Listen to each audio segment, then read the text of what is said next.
My English is not that good, but my Spanish is terrible, so I'm going to speak in English. Well, my name is Lucas Céleri. I'm a professor in Brazil, in this university here, and I used to come here very frequently, actually. I spent 1 year and a half here, and then I came here every year to visit Mikkelsen group, which is a dear friend. So I work in several things. I work in general relativity, I work in information theory, in complex systems, and all of the things. And now I'm trying to work on quantum algorithms. That's why I'm here now, learning quantum algorithms, work with David over there. And I'll give a set of lectures about information theory. And this is very difficult because it's too huge. I mean, it's vastly huge, this field. So it was difficult to select the topics to talk. And then I did a search in the internet, and I saw that there are plenty of courses that, hey Miko, good morning, that starts with quantum information, goes forward. And then I decided to start with classical information theory, with both postulates proved by Claude Shannon in 1948 that give birth to information theory. And quantum information is just a recognition that quantum measurement can be treated as a quantum channel, and then you have von Neumann entropy and everything else, and then you have a quantum information theory. But I'm going to start by proving two theorems, both are theorems by Shannon, not because, I mean, well, the proofs are beautiful, but that's the point. The point is that Shannon introduced some techniques that can be very useful for solving other problems. That's why I want to show you these proofs. But first we start with a very basic concepts of information. What is information, how we measure it, and how can we actually make sense of information. But, well, acknowledgements. Mikko, I think that I probably forgot some things here. So these are funny agencies in Brazil. And of course, I would like to acknowledge Mikko that brought me here, and all of you for being here also. So let us start. So that's the outline of the course. We start with, I will upload these slides into my website, so you can simply download from there. And I also will upload some handwriting notes that I have where I put all the calculations there. So you have access to all the detailed calculations that are not shown here, okay? And please interrupt me whenever you have questions. Please just raise your hand. So we start with classical information theories. First and second is Shannon coding theorems, which is base of information theory, what is called today information theory. Then we go to quantum information, some topics of quantum information because it's huge. Then we do some applications. This is application of classical information theory. This is application of quantum information theory. This is a new theory that I developed about, based on information theory. I developed a theory about thermodynamics, and this is quantum algorithms. So this will be the outline of the course. So let us start with the foundations. I have 2 hours. Okay, that's perfect. No. I'm okay. Yeah. Well, it's up to you. Oh, these are basic books on these topics. This one is about classical information theory. It's a very famous book. It's complete book of information theory. They have everything there. And this is a book about classical and quantum information theory. And this is interesting because Mark Wilder updates this book on arXiv. So this is an old version, but this is, you can find 8 or 9 versions there. He keep just updating the book on arXiv, and this is one of the best books in information theory we have. I have everything is there. So, classical information was developed by Claude Shannon in 1948 in this paper here. Claude Shannon was an engineer. He was trying to answer two practical questions. What is the ultimate data compression rate? Which means that can we compress information? Because it's easier to send information that's compressed. And information transmission over a communication channel. Communication channel is a very basic thing. Like here, the air is a communication channel. We have optical fibers, we have electromagnetic fields, we have anything that can actually transmit information. The theory does not rely on any detail, physical detail of the channel. It applies to whatever you want. Even the brain, the communication in the brain is everything. It applies to everything. Do you remember that a Brazilian guy that works in Duke University, he tried to make a robot, actually make a robot communicate with the brain of the guy that could not walk, and the guy was supposed to walk and start a match in the World Cup. And, the guy tried to do this, and some other guy proved it using information theory, using these techniques, proved that that's not possible.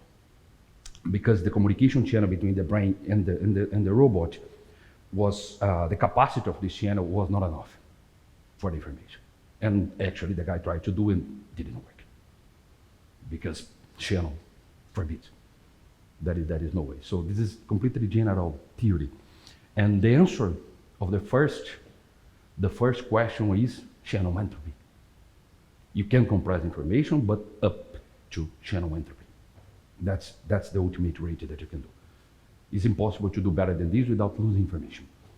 This we will prove today. This secondly is a more dedicated theorem that takes more time, and we will prove this on Friday. So, and the answer here is the channel capacity that we will define later. So, but before entering these things, I need to tell you what information is, what we mean by this, and how we measure information. And information is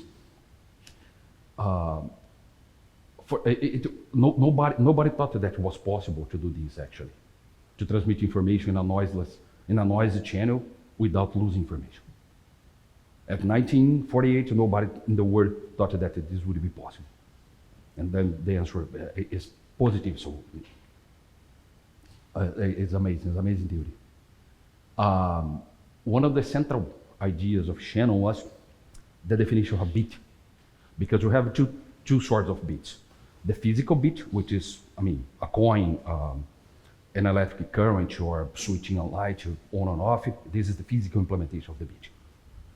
But we have the abstract notion of the bit, and that's what information theory talks about. Because Shannon was trying to build a theory that was simply device independent. It applies to everything. And then Shannon introduced the notion of a bit, which measures the level of surprise that you have upon learning the outcome of a random variable. Why random variable? Because every physical experiment that we can think about, every physical system can be described by a random variable, which is a collection that we call alphabet. That is, for instance, the outcomes of the possible outcomes of the experiment, of the measurement, if you want, and the probability distribution of these measurements. This is a random variable, and this is the main thing that we would do here. I'm assuming that basic knowledge in probability theory. Is that okay? Well, if you have any doubt, just, raise the hand. So, this is the notion of a bit that was introduced by Shannon, and now we needed to measure, to quantify this thing. That's Shannon entropy. Shannon entropy is a measure of how surprised we are. And this is very, very, very interesting. So we start with a little bit of math. This is a random variable, which is a probability distribution, and an alphabet. And these x, small x, are the outcomes, the possible outcomes of the alphabet. So every physical experiment every physical system can be described like this. If this thing is deterministic, it means that for one of these x, you have probability 1 and 0 for the others. Okay, these models here we denote the cardinality of the set. Okay, how big is the set? That's the number of elements in the set. This will appear many times in the slide. So, these are the postulates. Shannon postulates how to measure information contained in a random variable. First of all, it needs to depend only on the probability and nothing else, because he wants a general theory that doesn't depend on physical implementations. So the only thing that it must appear there are the probabilities of occurrences and nothing else. Must be a continuous function. Why must be a continuous function? Because we don't expect to learn a huge amount of information by changing just a little bit the probability. So that's why the function needs to be continuous, or the probability. And the third one is the most restrictive one. The third one says that for independent events, the amount of information that I get should just be additive. I just add both of them. Well, these are three very basic postulates that actually they're very intuitive why a measure of information should be like this. And turns out that especially because of this guy, there is only one mathematical function that respects these three theorems, especially the third one. And this is the logarithm. And the proof is very easy. The first one is just S occurrences of the S repetitions of the experiment, so S occurrences, independent occurrences of these guys. And these I can simply split like this because they are independent. And then using additivity property, this follows. And then I can split again, and we reach this result where S is an integer number. As a consequence, we have these, that's equal to this because it's just 1. That is equal to this, and equal to this for the integer. And then we have that for any rational number, we must have this thing. This must follow because of the additivity property. Well, every probability distribution can be written like this. Every number actually can be written like this. Let's just 2. Why 2? Because we are measuring information in bits. So every log that will appear here are taken to base 2. We can change the base, yes, it's just a multiplicative constant that will appear in the information, but the information, like everything, like every entropy is unique up to a multiplicative constant. And this is, just lead to this, and this is true because we can actually any real number, which is this guy's a real number, can be arbitrarily well approximated by a rational number. So we have this equality here, and we simply choose this guy arbitrarily because it's just a constant. Y minus because the probability is smaller than 1. It's a number between 0 and 1 actually. So this guy is negative. So we put a negative to make information positive. Just this. And which is the same. This is the measure of information. It's how much information you get from the occurrence of the symbol X that belongs to the random variable big X.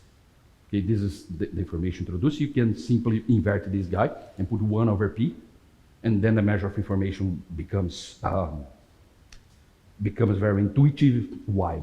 Because it's a function of the inverse of the probability. So if an event occurs and the probability is very, very small, you learn a lot of things from that. That's the idea behind this thing.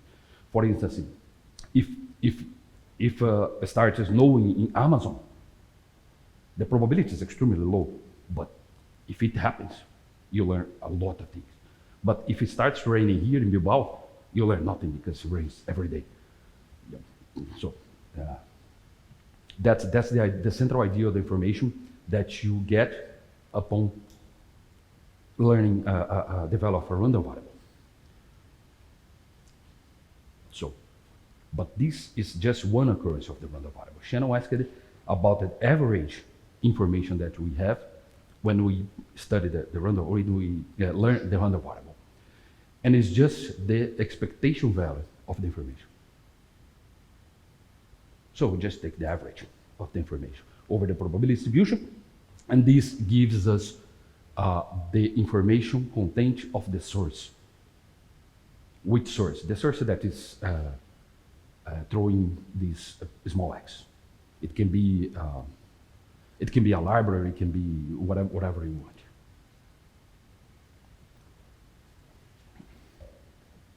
The outcome of measurements, and so this is the average information that we get, and this is called the Shannon entropy. Why entropy? Because actually Shannon didn't know. Shannon did not know how to call this thing, and then he was talking to von Neumann, and von Neumann said, "Oh, you can call this entropy because it looks like entropy, looks like Boltzmann entropy, but it's not Boltzmann entropy. It's very different." And moreover, nobody knows what entropy is, so call it entropy, and that's why entropy is this thing. There are two very interesting papers in 1957 by a guy called Janis, where he derived the entire classical and quantum statistical mechanics using this guy for information theory. It's very nice. It's a very nice paper. So this is Shannon entropy, is one of the most important thing that we have in information theory. And it simply means this thing. It's a measure of the uncertainty we have about x, or it's a measure of the information that we gain upon learning x. These things are exactly the same. It's how we are uncertain about to develop the random variable before making the measurement, or how much information we gain upon making the measurements. Okay? So this is the Shannon entropy. And there's not. There are some people that use these things as the thermodynamic entropy, but this is not the thermodynamic entropy. It coincides with thermodynamic entropy in very specific cases, but this is much more general. Here's some properties of the Shannon entropy. It's positive. It's positive because it's an average of a positive quantity, so it's trivially positive. And we see that it's zero when the random variable is deterministic. Yeah, which here, just one symbol of the alphabet has all the probability. So this is trivially zero because it's the log of 1, which is 0. It's invariant under permutations. This is important because this does not rely on the actual value of the random variable, but just on the probabilities of these guys. So we can interchange the symbols and nothing changes. And is upper bounded by the log of this is wrong here. This is supposed to be log. So I need to correct this before uploading the slides. It is bounded by the log of the dimension of the alphabet. Every entropy is bounded like this. And the equality here holds for uniform distribution. It's easy to prove this. Just put uniform distribution, probability distribution into the equation for age, and it comes out the equality. Another thing that we are going to need in order to prove the theorems is the conditional probability. The conditional probability is very important because let us suppose that we have two random variables. You can ask, if I learn one of them, how much knowledge I have about the other one without measuring it. So this is given by this guy, which is the conditional probability. So is the average of the conditional probabilities of every occurrence of the secondary random variable, which can be written like this. This is the conditional probability, which by Bayes' theorem written like this. This is Bayes' theorem for the definition of joint probability. So we have the joint probability here. This is the marginal probability of the random variable y, and this is the conditional probability of x happens once y already happened. This is so it's a change it's a change in the uncertainty about x when you learn y. That's what this quantity means, and this quantity is easy to prove that it's positive and upper bounded by the entropy. But as I told you, all of these calculations will be uploaded in my website, so you can simply download there. They are detailed there. I hope that you can understand my handwriting better, but I think that's okay. And so this is the conditional probability. This is usually not equal, these guys. And that is a very important thing, because the quantum conditional probability can become negative. It can be negative. And the meaning of this is because we have entanglement. When x and y are entangled, this is negative in quantum mechanics. But in classical mechanics, no. In classical information theory, no. This is always positive. There is no way for this guy to become negative. It's always bounded. So this is the first difference that we have. Another quantity is this guy here, which is the joint entropy. I mean, it's how uncertain we are about two random variables. Just this. And define it in the same way, and this can be extended to any number of random variables. No? Just the joint probabilities. This is the channel, is the expectation value of the information that you have when both x and y happen. Water.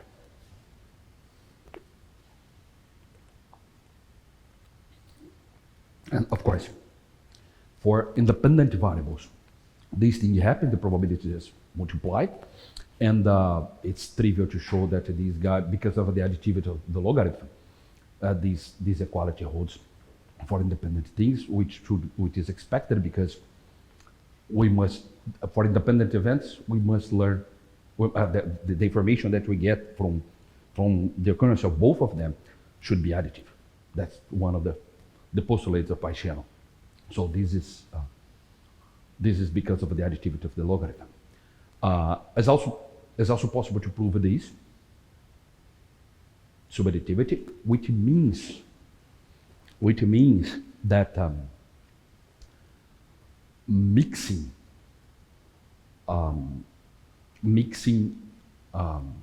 decreases information.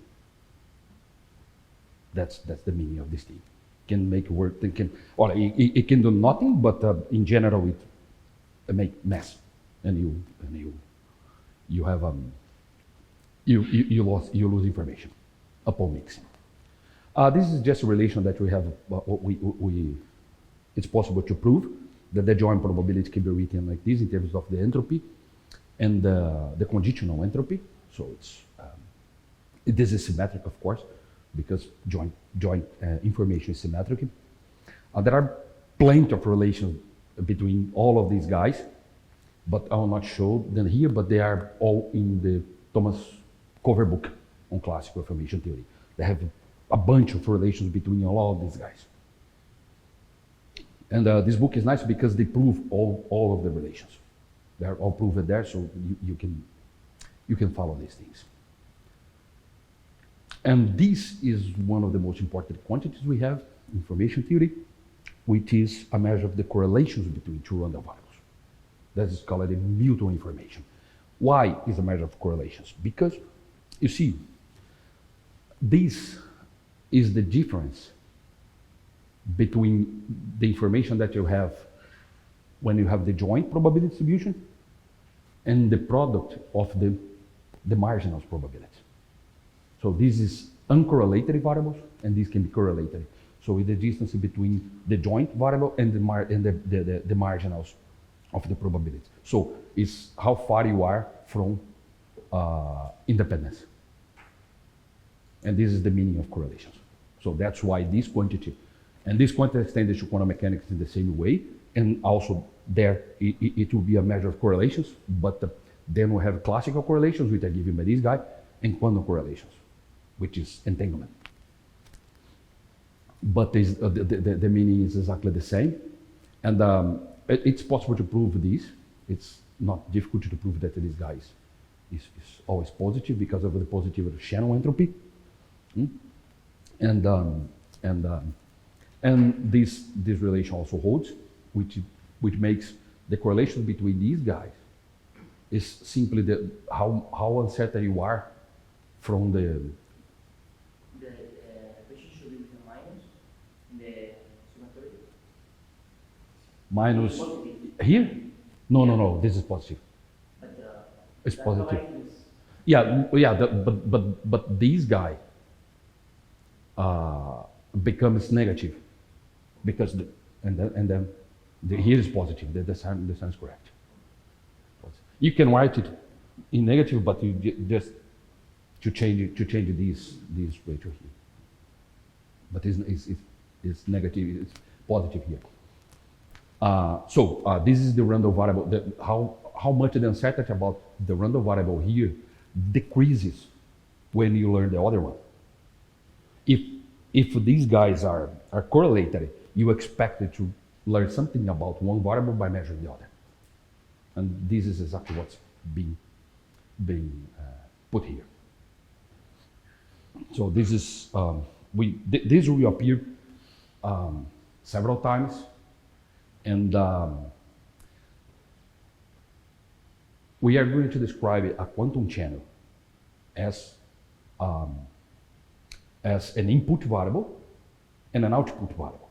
This is a channel, communication channel. You put something there, and something comes out in the other way, in the other side.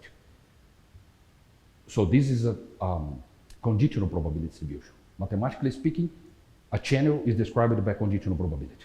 It's the probability that you get one variable when you input the other one in the other side.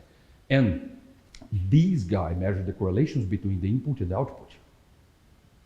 If they are totally correlated, this guy is maximal, so x is equal to y. That's you expect from a noiseless communication. You input x and you get x. So they are totally correlated. So this guy, the maximum of this guy, varied computed over the probability distribution of all possible probability distributions of the input, is the channel capacity. That's why this guy is so important. We are going to define these things all properly, but intuitively speaking, I mean, a channel capacity should be related to this guy, because the correlation between the input and the output, and we want this correlation to be maximal. And that's Shannon proved that there is a code that you can achieve this thing. That's the content of that this guy is maximal, which means that x is equal to y. And that's the content of the second Shannon theorem. And that's why this guy is so important. Also, this guy is positive in quantum mechanics. It also always be positive, never become negative. The conditional probability becomes negative because of the nature of the quantum nature of the measurement. Because the conditional probability says that is the decrease in the information that you have about x upon measuring the other variable. So, and the nature of quantum measurement is completely different from the classical measurements, and that's why it can become negative there. But the mutual information never became negative, and the channel capacity will be defined in terms of this guy. So, is everything okay? Any question? Okay.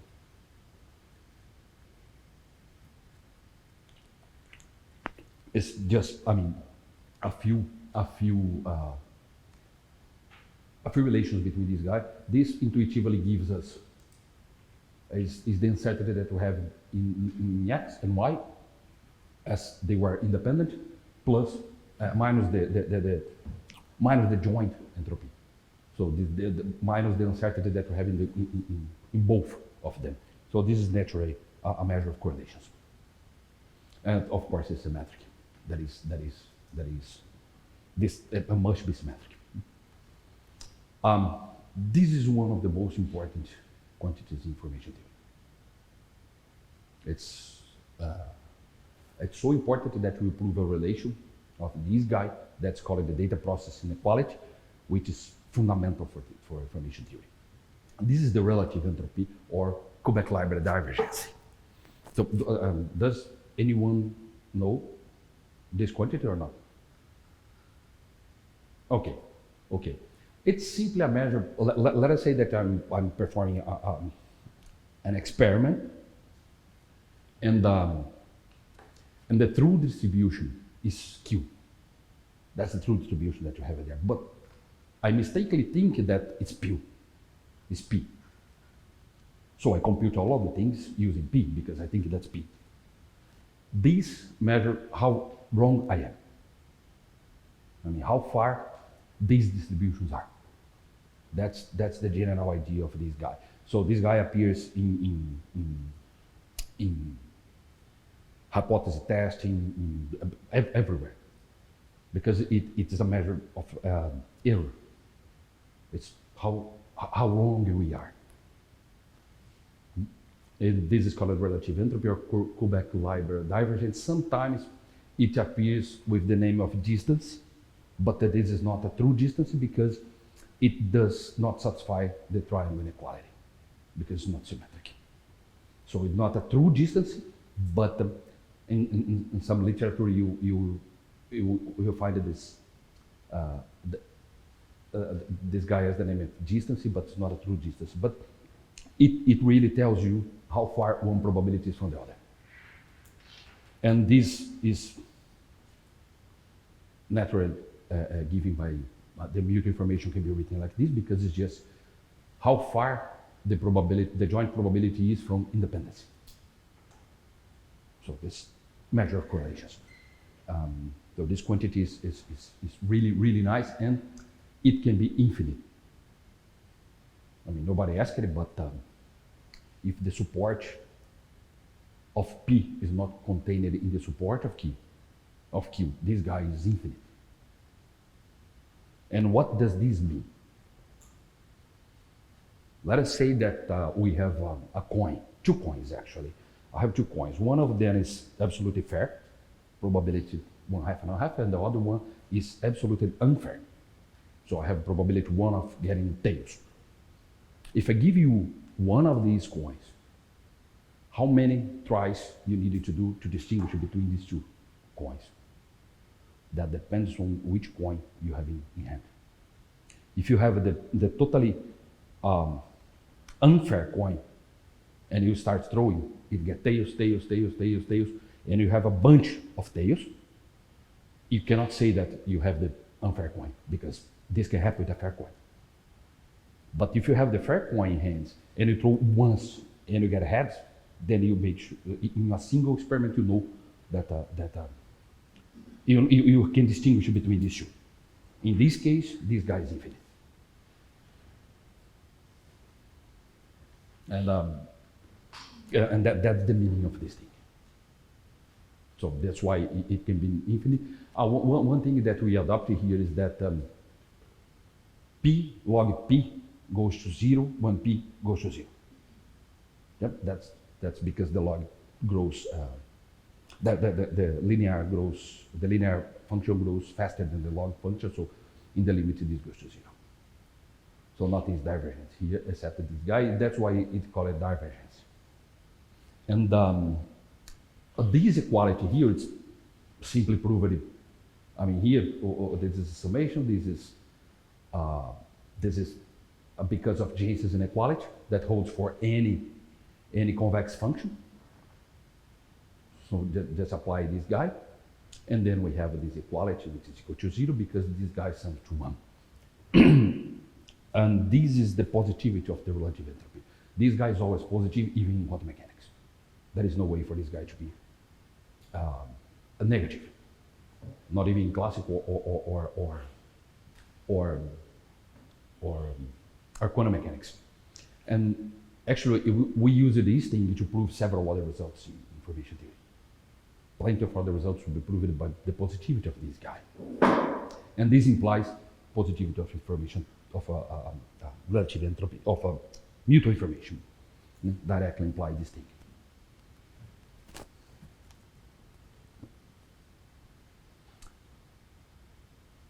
One property that's important of this guy is that the entropy is concave. I didn't show this property before because we need the positivity of relative entropy to prove this statement. So that's why it's here. But a function is concave, which is very, very important for many other things. Thermodynamic entropy, for instance, respected this. Actually is one of the postulates of thermodynamics. And this can be proved using this guy. I mean, the detailed calculation of this thing will be uploaded there. It's a little bit tricky, but it's not difficult. And I will upload this today into my website, and then you can follow the things there. But we use this thing which is called log sum inequality for positive numbers, positive real numbers A and B, and we use the positivity of this guy, and we needed to prove that this guy is convex. So first we prove that this guy is convex, and then by positivity of this guy and this guy, we prove that entropy is concave. It's a concave function, and the proofs are in the wow, 45 minutes. What the hell? Okay. This is the fundamental inequality of information theory, which is called data processing inequality. It just simply says that processing information can you cannot use any clever processing scheme that will increase the information that you have in the random variable.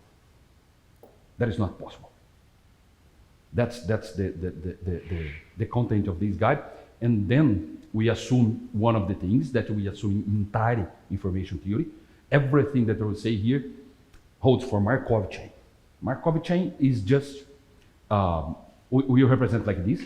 So X, Y, and Z, they form a Markov, what's called a Markov chain. If the probability factor like this. This means that there is no memory. That's called a Markovian system. There's a Markov chain, so there is no memory. This implies that the probability of Z to happen cannot depend on X, just on the previous thing. So this is called Markovian dynamics. Every physical evolution, every physical system is non-Markovian. But then why we assume this thing?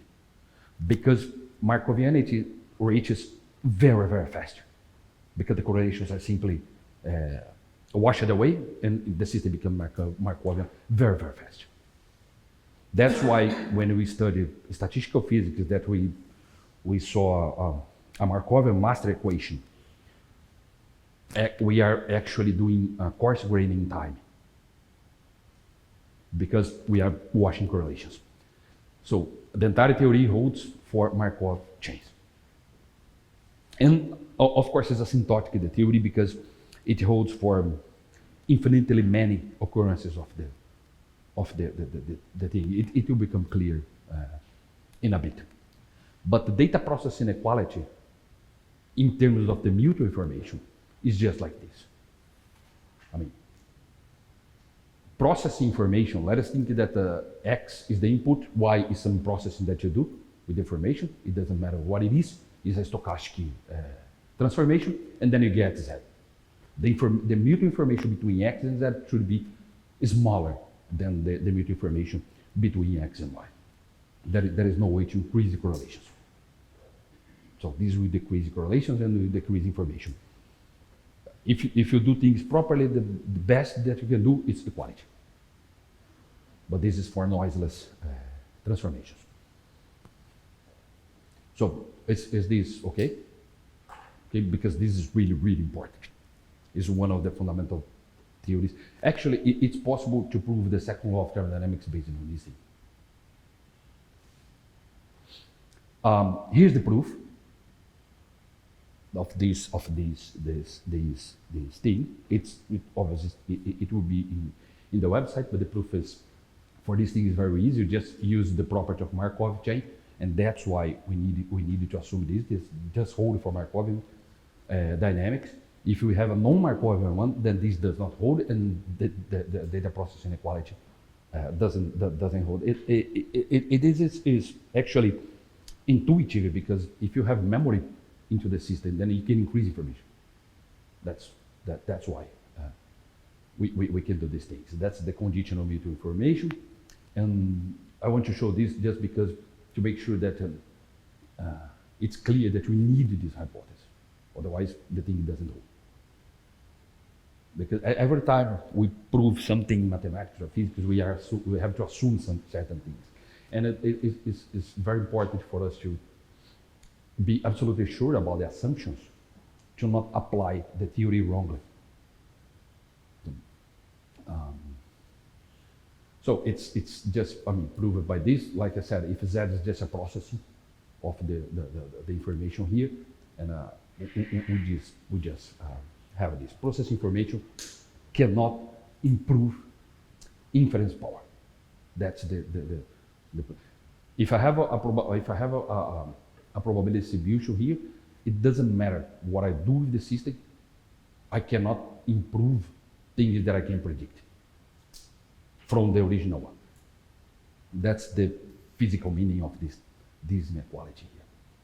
And this is called the data process inequality, and it's basically one of the most important results in information theory that we have. We apply this everywhere. And that is the proof of this, which is the same equality. Well, there is, this bar is not supposed to be here.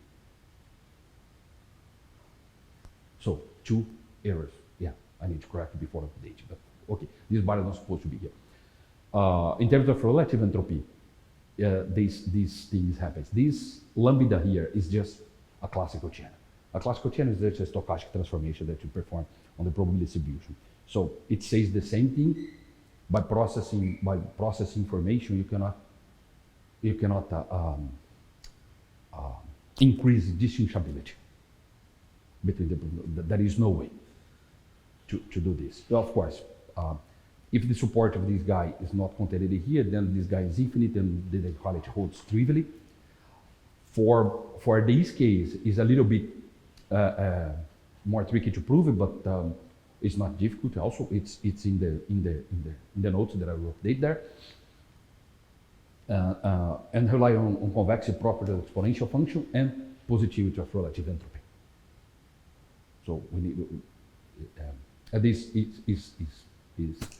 is not difficult to prove, and it will be there in the website this afternoon. So, Funnels inequality is the last inequality that I want to show to you, because let us suppose that we have a Markov chain like this. So the input X, and then Y is the output of the channel. And by channel, again, I'm meaning anything that sends information from one side to the other. And then X is the best estimation of X. X hat is the best estimation of X given Y. So it's like I send information to you and you get information because I send X, you get Y. Because there are some noises and and things like this. Some bad things can happen with information while traveling, and then you have to do something with the Y, and try to guess what's the value of X. So this is a usual problem that we have in information theory, and then we define the probability of error given by this guy. It's just the probability of X being different from X. This is simply a definition of the error, the probability that I get error. Okay? Intuitively, this should be related with this guy. Because if the channel is noiseless, then X is equal to Y, and I can simply, this probability should go to 0. But when we add noise into the communication, this guy should increase because it's always positive, so this guy should increase. So this probability of error should be related to this guy. And Fanon's inequality gives exact is the quantification of this intuition. It simply puts this inequality, and this is the probability of error, and this is the binary entropy. So this is the what's called the Fanon's inequality, which is also proved in the notes.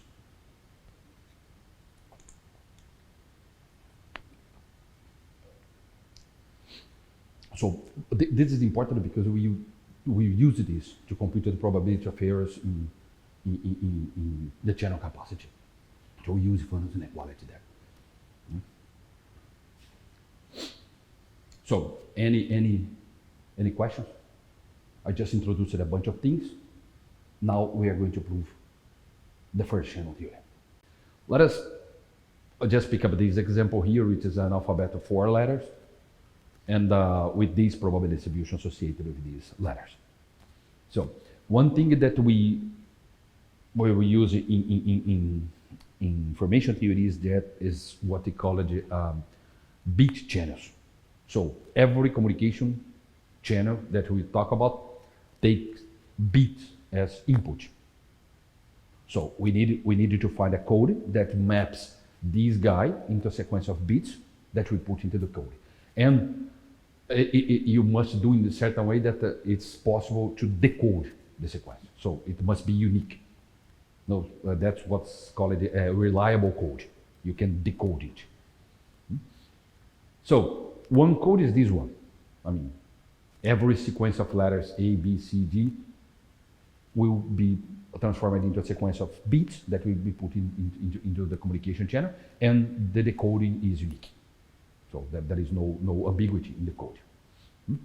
And this guy here is called a code word.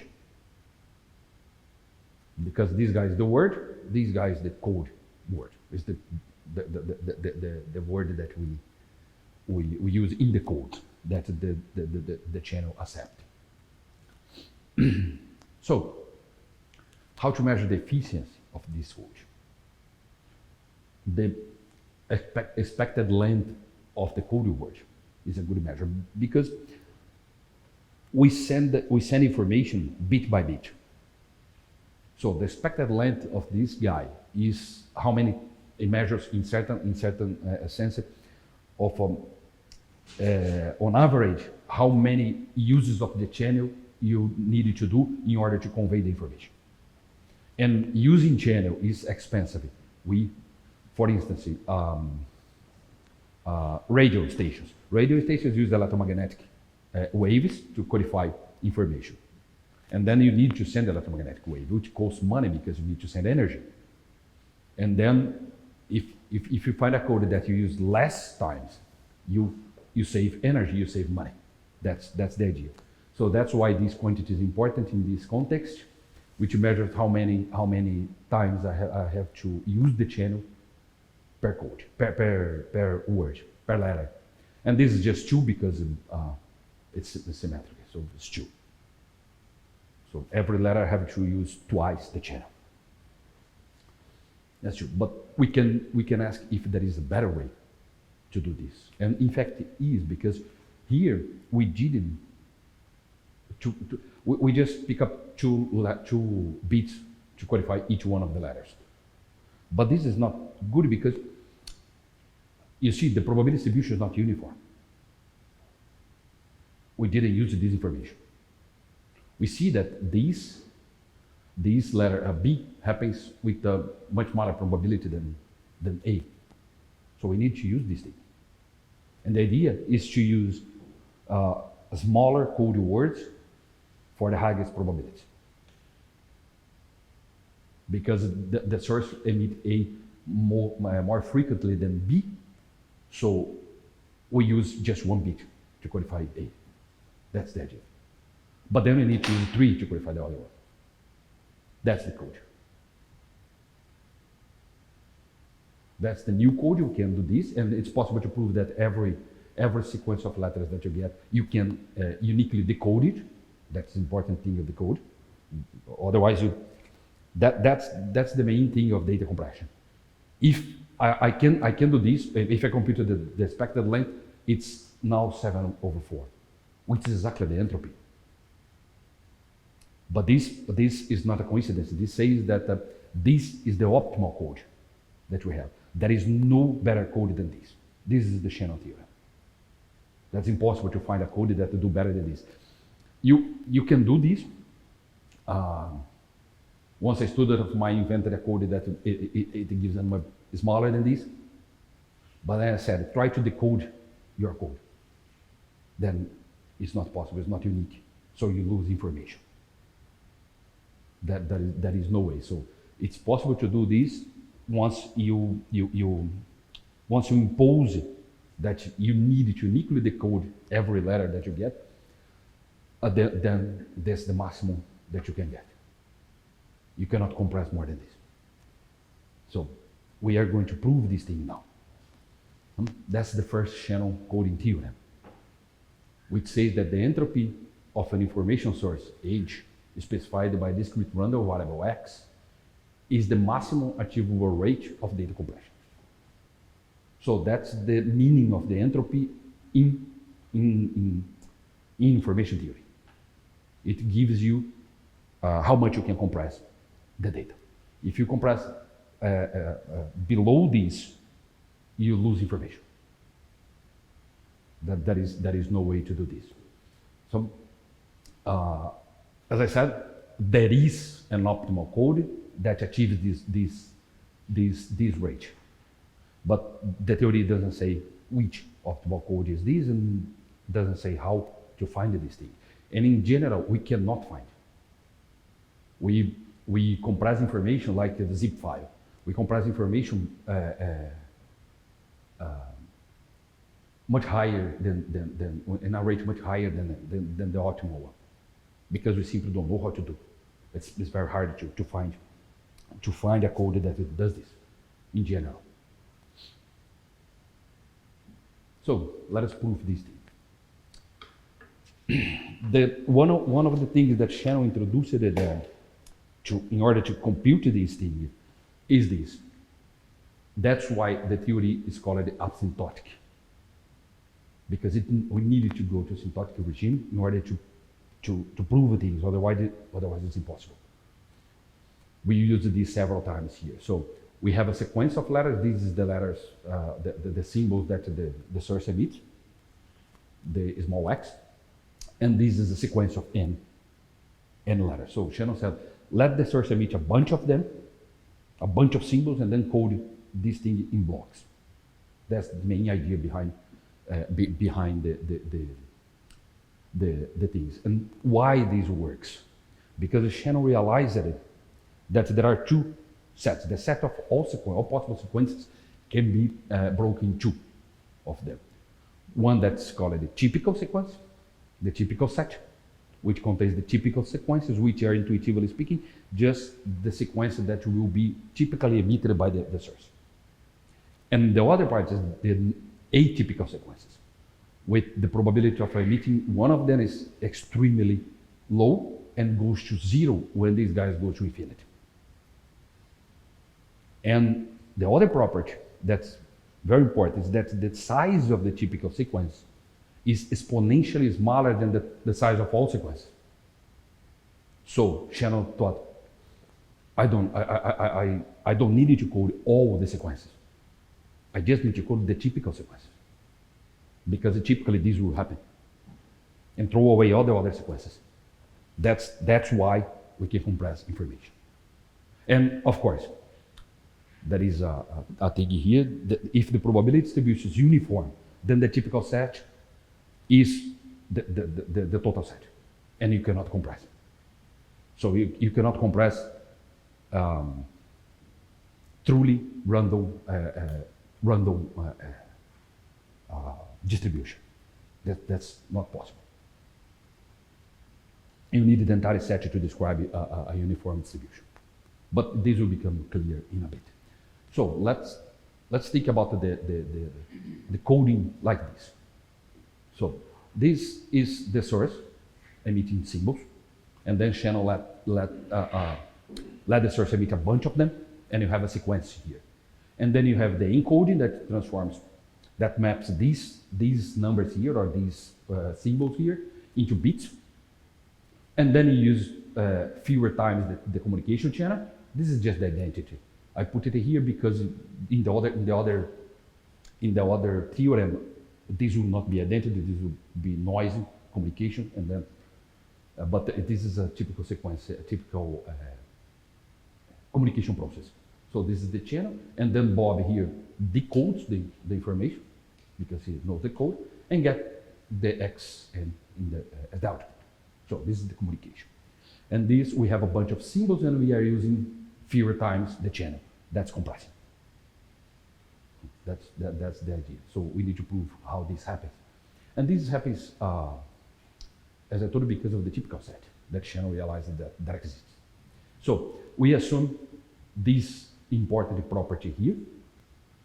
So from now on, we assume that we are in the asymptotic regime, and we assuming that the occurrences of the symbols are independent from each other and identically distributed, which means that there are no correlations between these guys, and they are drawn according to the same probability distribution, which is okay, because we are talking about the probability distribution of the source. So it's natural that all of the symbols, the emission of x1 is not different from x3 or any other x. They follow the same probability. So if this is easy to prove, then the probability of the sequence, of some sequence to appear, which is just, can you see here, or am I in your front? Okay. This is just a joint probability of every symbol.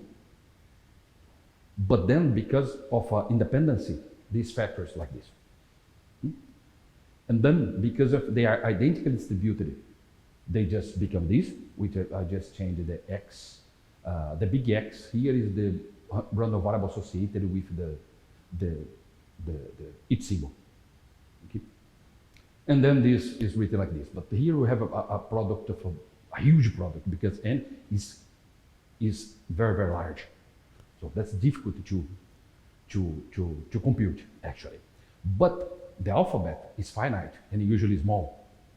For instance, the alphabet that we have here, the library, the entire library, has too much information because we have too many books.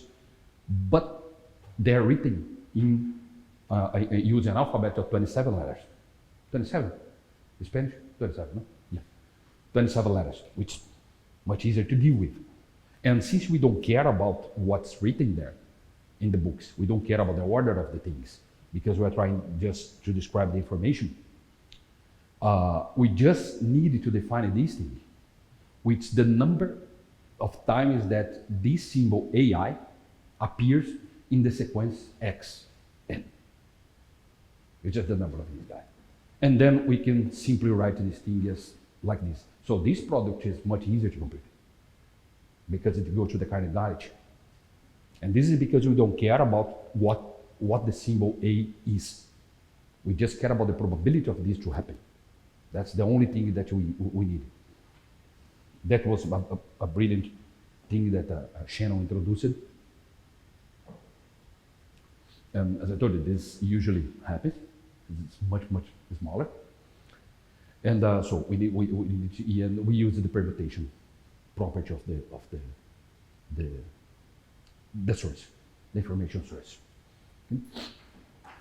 So now we have to investigate the probability of this random variable, which is the random variable associated with the sequences, because see, we have the source is emitting symbols, and each symbol is a random variable, but each sequence is also a random variable because it occurs randomly according to some probability distribution.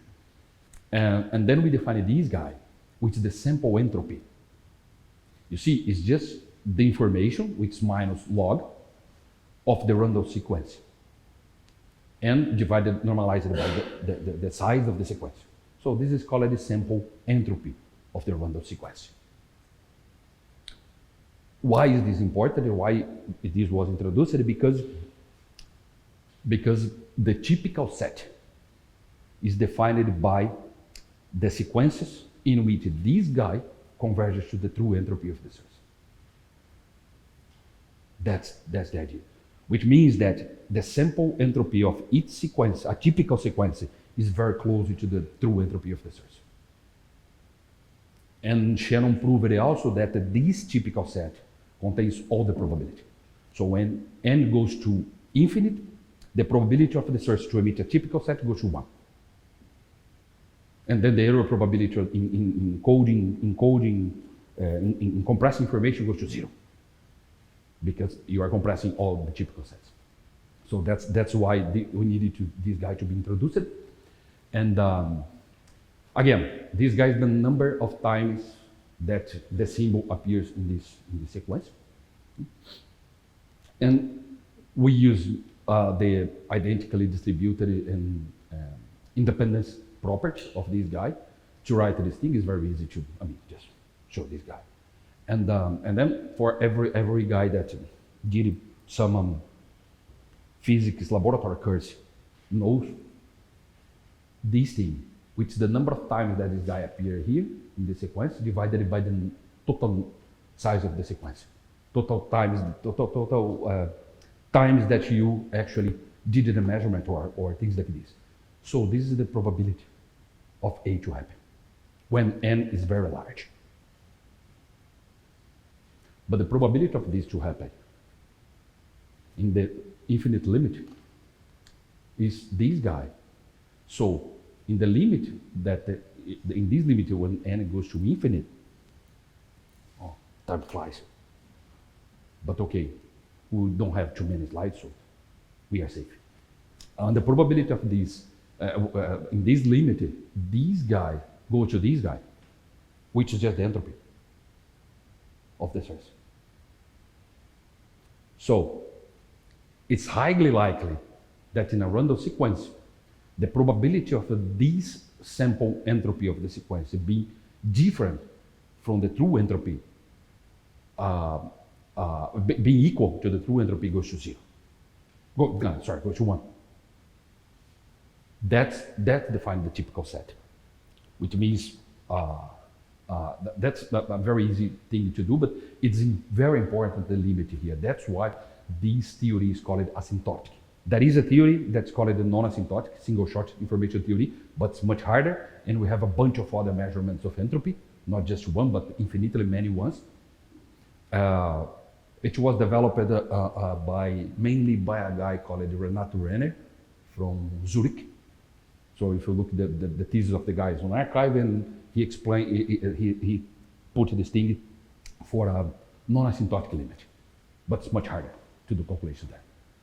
But Shannon theory is always asymptotic. That's why we call asymptotic theory. Actually, these properties of the typical sets are called asymptotic equipartition property.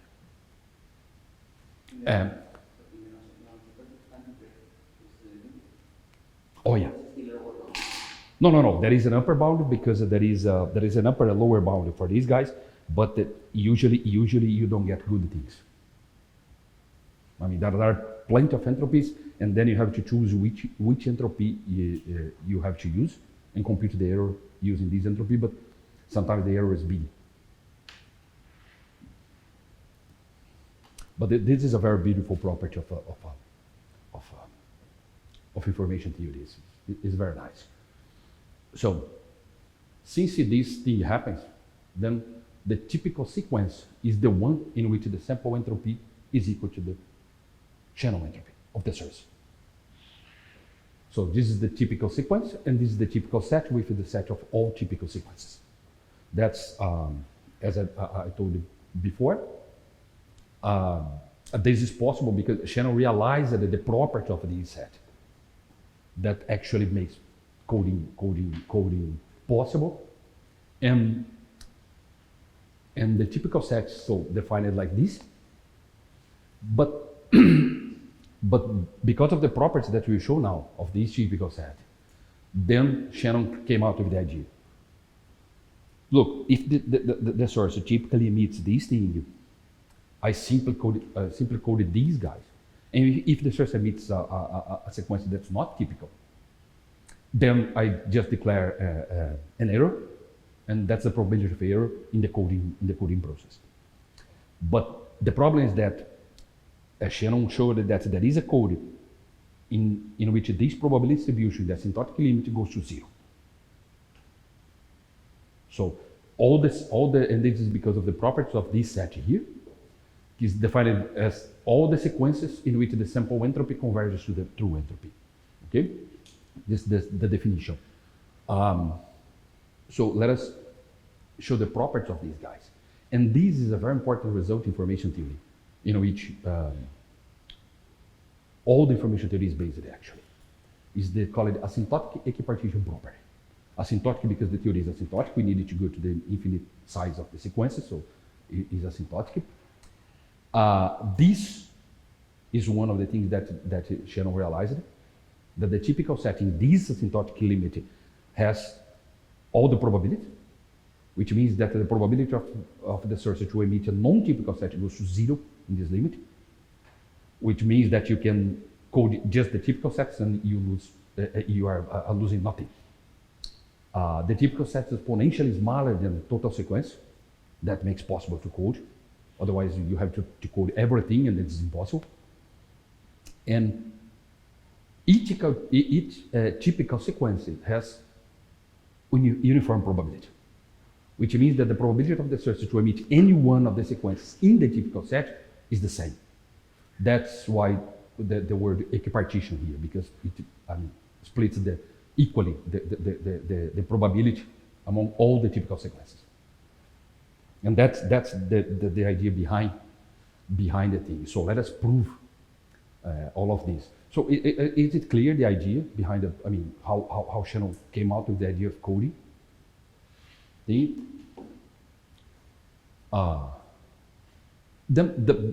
first property that you have to prove is the typical set contains almost all the probability.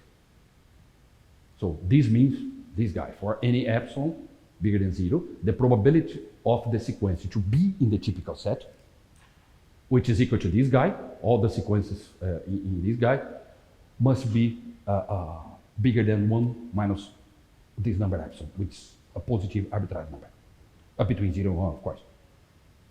Okay, is that okay? We need to prove, if you prove this thing, then this thing is proved. Is that okay? Okay, nice. For sufficiently large n, we are in the asymptotic limit. So the laws of large numbers that we use to prove this thing, and that's why n must be big,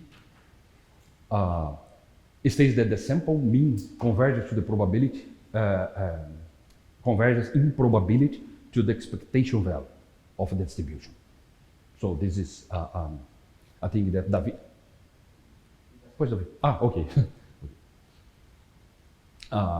So we just consider the random variable, the sample average of the random variable that we are describing the search, and it's very large, so we can use the law of large numbers. And if we denote by mu the expectation value of the random variable, then the law of large numbers is precisely this: the probability of this guy to go to converge to the expectation value to this number be smaller than delta is bigger than 1 minus epsilon for any delta and for arbitrary positive numbers epsilon and delta between 0 and 1. So this is just the law of large numbers, and we apply this to the information of this is the sample. This is again the sample information. This is the average information that we have here because minus log of this guy, and this can be written as this guy, and this is exactly the sample entropy, and this holds because of this property, the independently identically distributed random variables. So and then just apply the sum of the property of the additivity property of the logarithm, and we have this thing. So we know that the expectation value of this random variable that you just defined is channel entropy, because it's the average, the expectation value of this guy here is just the channel entropy. It is defined like this. So the channel entropy of this guy, which we denoted by the expectation value mu in the other slide, in the mu here, in the law of large numbers. So we just apply the law of large numbers to this information variable that you have here. And you have this thing. So the probability of the search to emit a sequence in which the sample average, the sample entropy of the sequence approaches channel entropy goes to 1 in the asymptotic limit. So this proves that the typical set contains all the probability. So the probability of error, which means the source to emit a non-typical set that I'm not looking, goes to 0 in this limit. That's the idea. That's why this works, because we can code just the typical sets, and this is okay. This is actually a property of typicality. It's called typicality general, and this happens everywhere. This happens everywhere. If, for instance, if I pick up a quantum system in a large Hilbert space, and I randomly pick up a state in this system, it will be typically entangled. This happens. If I pick up a huge system and look locally to some observables of this system, typically it will appear thermal state. This is so this notion of typicality happens everywhere unless the probability distribution is uniform. Then the typical set becomes the entire set, and you can do nothing. You lose everything. But okay, this is the first property. The third property, let's prove the third property, because we use the third property to prove the second one. So the third property is the equipartition. So we need to prove that the probability of every sequence inside the typical set has the same probability. But that's easy because we just use this probability here, and we just write this thing here, which is bounded by this delta. The difference between this guy and age is delta, so plus or minus delta. And then we take the power of 2, and then we have this thing, which means that since n is very, very large and delta is arbitrarily small, this guy is basically equal to this guy. So the probability of the sequencer is bounded by the same number. It's upper and lower bounded by the same number, approximately, because this guy goes to 0.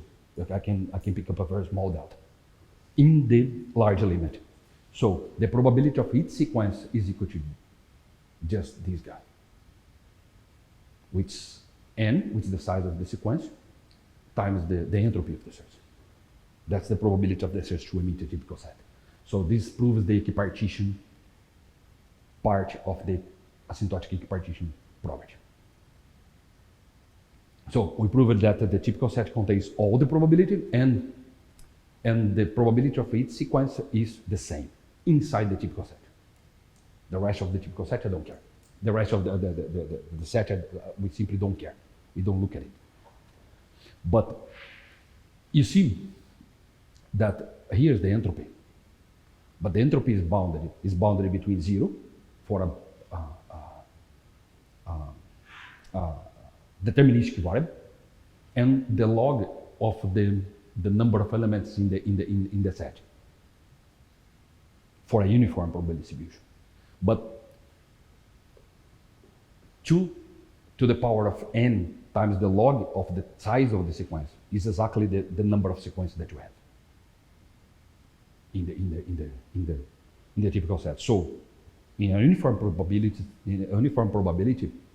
we have to code everything. And then there is no compression rate. So this is proven here. Which let us denote this guy by the size of the typical set. And the size of the typical set can be, we have to prove that this guy is exponentially smaller than this guy, with the set of all the sequences of size n. And this is easy to prove because it's just, I mean, this is definition of probability, normalization of probability. The 1 is equal to this guy, of course. But this guy must be bigger than this guy, because here I'm summing up over all the sequences. And here we are summing over the typical sequences. So the probability here must be smaller than this. And then we just, I mean, we put the lower bound on this guy, which is the probability that we just computed here. So put it here. You raise it. Did you raise your hand? Ah, okay. And then we just use the other property here. And then we have this thing because this is a number that goes out of the summatory, and this sum results in the size of the typical set, because you are summing once here. So the size of the typical set is bounded. It's upper bounded by this guy. And so this is what, and is lower bounded. The lower bound on this, you can obtain by changing this sign here to minus, which is the other bound here. So we have the upper and the lower bound in this sense, and you see that is lower bounded by this guy with minus sign, and is upper bounded by this guy with the plus sign. But delta is arbitrarily small. So this means that if I don't have a probability that is uniform, this guy is exponentially smaller than this guy. So that's why coding of information, that's how data coding works, because I have to code exponentially small number of this guy, and in the large limit, the asymptotic limit, this probability, the probability of the sequence of the source to emit a non-typical set, a sequence that's not here, goes to 0, as we saw, because the typical set gets all the probability. And then this is how we can compress information without losing information. But this is highly dependent on the Shannon entropy, on the probability distribution. Because of this. This is the total set. But usually we don't have, for instance, the library here. The letters are not written in the books with uniform probability. Because in Spanish, I don't know, but it should be the same. But in English, the highest probable word a letter that we have, there is A. The second is E. So the probability is not uniform. That's why you can compress the entire library. And so this is the optimal rate that we have. We just define the encoding process like this, which is a map from the sequences to zeros and ones. And this is compressed like this, with R is the rate that we want. So let us suppose that there is this code here, with N is the number of the size of the sequences, R is the rate, and epsilon is the error that you get. Okay? And decoding it should be unique. That's a property of the code, otherwise it's meaningless. if I code something that I cannot decode. And then the probability of error is defined like this. I mean, we encoded the thing, decoded the thing, and we ask how far is this process from this. Okay, how far these two random variables are. And we impose that this guy is smaller than epsilon, with a suitable error that we simply put there. I mean, the error that we accept. So the rate is defined like all the rates, is the number of times I use the channel divided by the length of the sequence. Because I have a sequence is the length n. If the probability is uniform, I have to use n times the sequence. There is no way. But if the probability is not uniform, I can use less times the channel. That's compressing information. And so that's the rate that we define here. But I mean, the number of times that we use the channel is just this. And that's the total number of sequences. So this converges to H. So that's Shannon first theorem. I mean, it shows that there is a code because of the syntactic equipartition property. There is a code in which you can achieve data compression at the rate given by Shannon entropy of the source, of the information source. You cannot do better than this. That's impossible. Worst, of course, you can. I mean, making things worse is easy. It's just put noise there and that's over. But the problem here is that it's extremely hard to find the code. The code is here, no? The encoding and decoding. That's extremely hard to find the optimal code. I mean, we can do this by with the examples that are small, like the one that I showed you, 4 letters. That's easy because you simply try things until you get. But for a general thing, that's extremely hard. So in general, we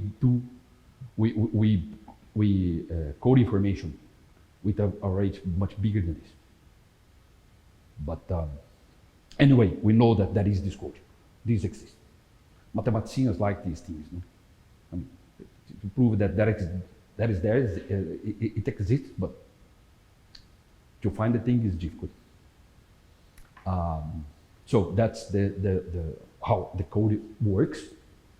We just pick up these 2 numbers, and then we have the function that codifies the thing, and some error, which is the probability of the source to emit a sequence that is not in the typical set. This is the error, and then you just declare that there is an error in this thing. And then we assume a syntactic equipartition property, and we get this rate of code information. And the code is just this guy here, which and this is the error, because it's a sequence that's not in the typical set. And these guys is very, very, as we see, this is very, very small, and goes to 0 in the asymptotic limit. Goes exactly to 0 in the asymptotic limit, because then the typical set, the probability of the sequence that you emit a sequence in the typical set goes to 1. So that's the asymptotic limit of the guy, except if you have this guy, you cannot compress. But in general, the probabilities are not uniform. They are, most of them are simply Gaussian distributions. Most of the physical things that we have, physical cities, are Gaussian probability distributions because of the central limit theorem. So this makes things much easier. And that's it, guys, for today. Next we'll prove the second Shannon theorem, which is not easy to prove like this. The second is quite hard, but anyway, we try to do this on Friday. But it's much more complex.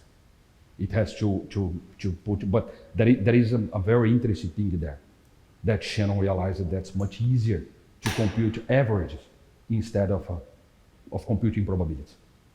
So he introduced a 3rd layer of randomness, and then he was able to prove what he wants to prove, which is the channel capacity.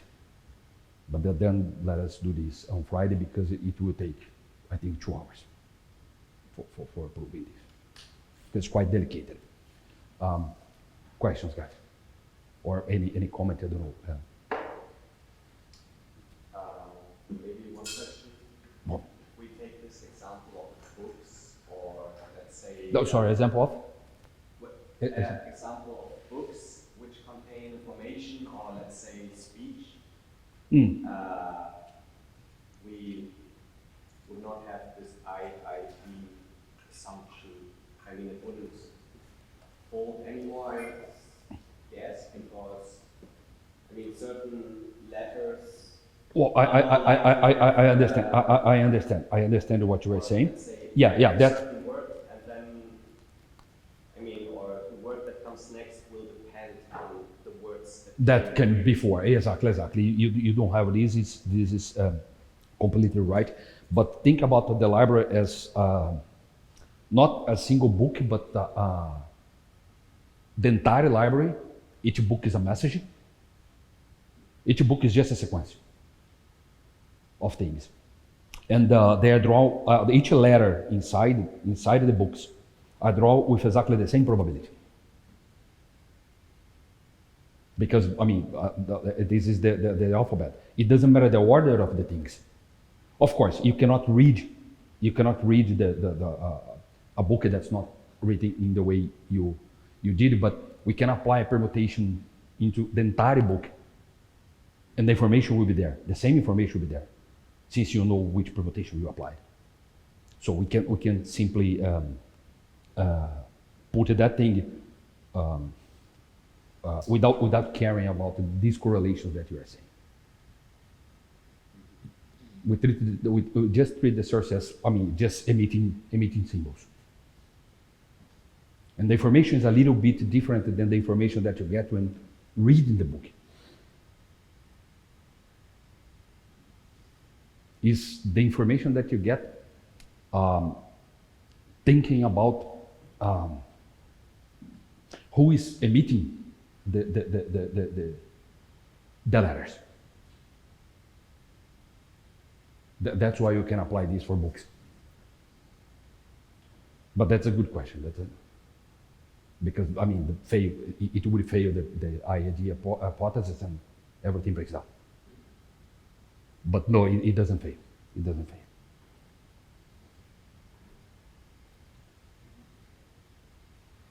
Mutual information. So when there are correlations between variables, for example, it's not like every day appear different, but they appear not in every order. Yeah. Is there some general result including this? Including correlations? Oh yeah. Just be the microphone. Yeah. Because they are. Yeah. By the way, mine is on. Is I hope. ¿Está entendido? Sí. My question was is about when there are correlations between the random variables, like the example of the book, in which the letters appears with certain probability, but they are not appear in random order. No. So if there is any general result, including this mutual information. General result about coding? Do you mean? About coding, yeah. About the limits. I don't know these things. I know that some people work on trying to generalize these things, taking account non-Markovianity and correlations and things like this. But I never saw a solid result in this, a general one. So you need people to use just special cases where they compute things and see what happens. But a general one, I'm not aware of. Okay.